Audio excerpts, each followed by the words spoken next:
한 사람의 죽음이 요즘 우리의 가슴을 먹먹하게 하고 있습니다.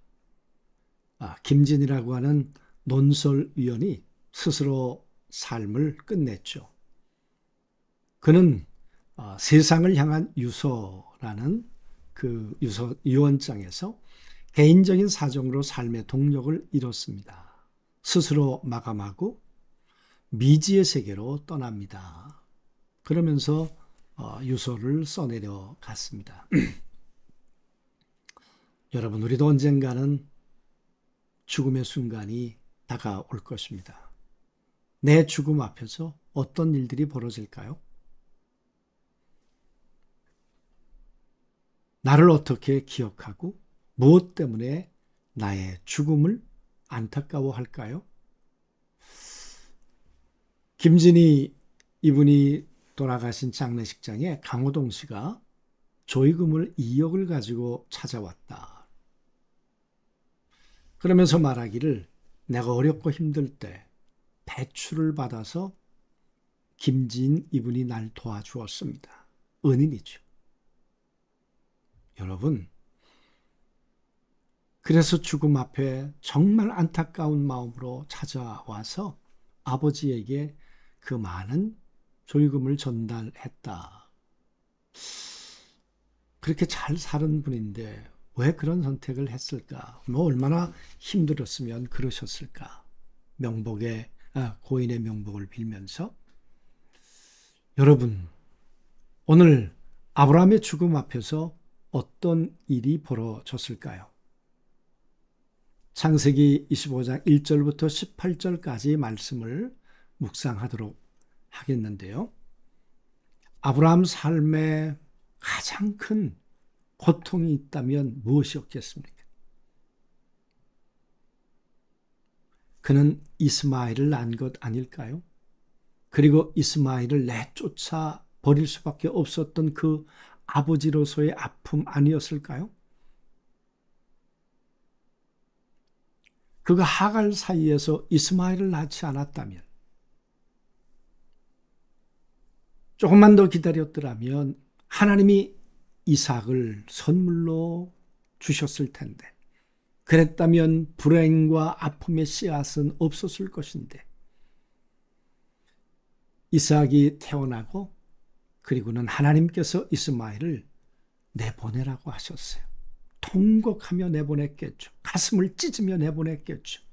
그리고 그 가슴 속에 언제나 여러분, 이스마엘 내 피부치 내 아들에 대한 그리움과 미안함이 없었겠는가 그 말이에요. 이스마엘의 입장에서 본다면 어쩌면 아버지에 대한 용서가 되지 않는 마음으로 그가 살지는 않았을까. 그래서 어쩌면 배다른 동생이지만 이삭에 대한 미움은 없었을까. 아브라함은 내 죽음 앞에서 이 형제가 함께 올 수 있다면, 나의 관을 함께 들 수 있다면, 나의 마지막을 함께 지켜봐 줄 수 있다면 얼마나 좋을까. 아마 하나님 앞에 그런 기도를 혹시 하지는 않았을까. 이것은 추론입니다. 오늘 아브라함의 죽음 앞에서 이스마엘과 그리고 이삭이 함께 모였습니다. 이스마엘은 그런 생각을 했겠죠. 아버지, 왜 나를 버리셨습니까? 아니, 왜 나를 태어나도록 하셨습니까? 이런 아픔을 가지고 살도록 하셨습니까? 아버지의 이름을 부르고 싶었지만 아버지는 멀리 계셨습니다. 철저히 가족으로서 나는 고립을 당하며 살았습니다. 사라지지 않는 이 그리움은 아픔이 되고 상처가 되어서 살았습니다. 여러분, 광야에서 가죽 부대에 물이 떨어지고 그 자식이 덤불 아래 살아갈 수밖에 없는 그런 비참한 상황을 아들이 겪으며 살았고, 이스마엘이 그렇게 살았단 말이에요. 그러니 여러분, 삶이 그에게 얼마든지 상처가 될 수 있었겠죠.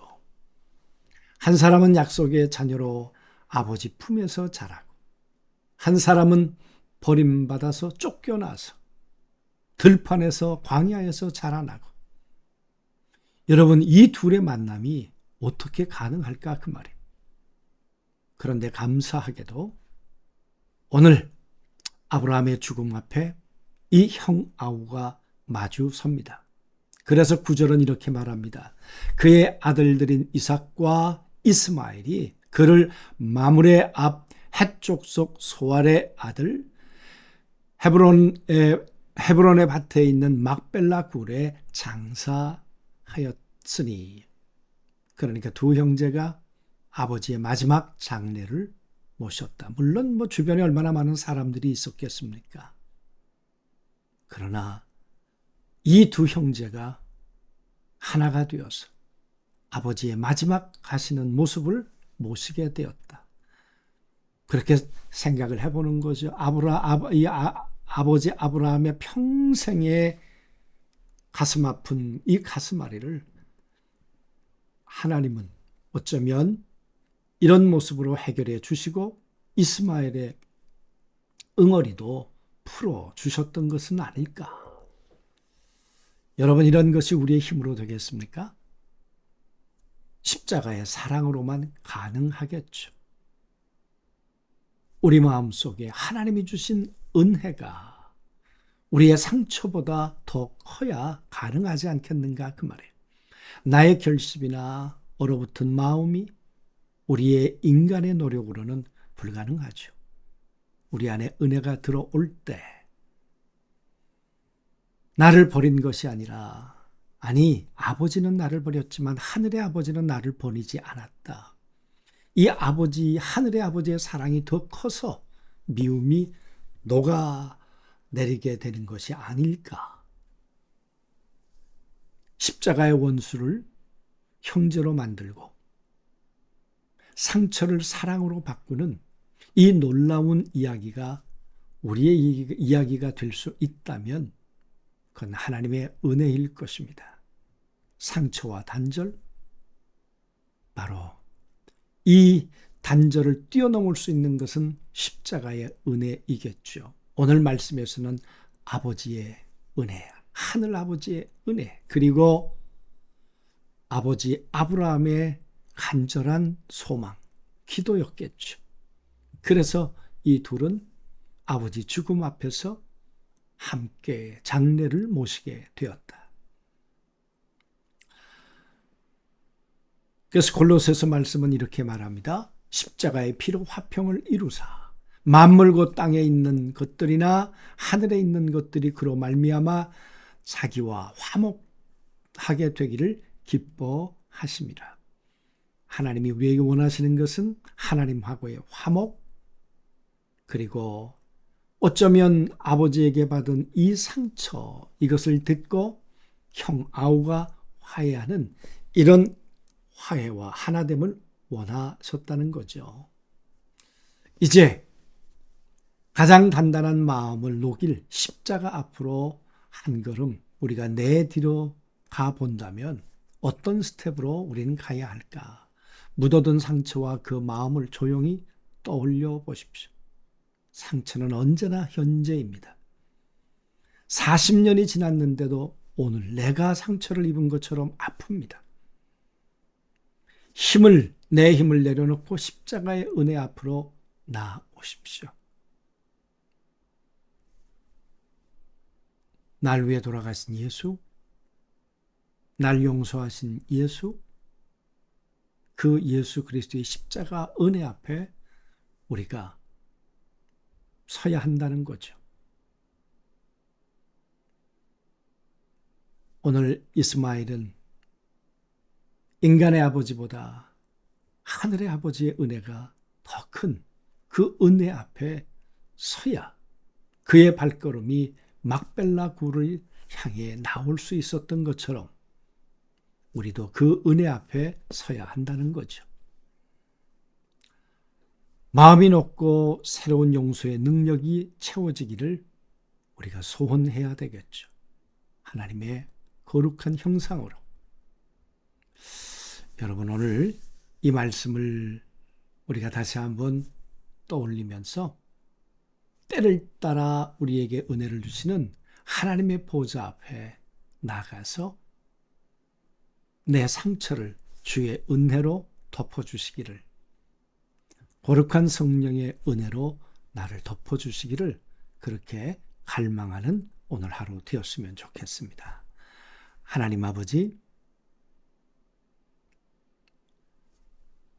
내가 원인이 아닌데, 그런데 나는 이미 버림받았고 상처를 입고 살아갈 수밖에 없었습니다. 평생을 그 아픔과 한을 가지고 살아갈 수밖에 없었는데, 그럼에도 불구하고 아버지의 죽음 앞에 이제 형제가 함께 장례를 치르는 모습을 보았습니다. 아버지의 피 끓는 절규였을 것이고, 하나님과 자식에게 정말 올린 눈물의 회개였을 것입니다.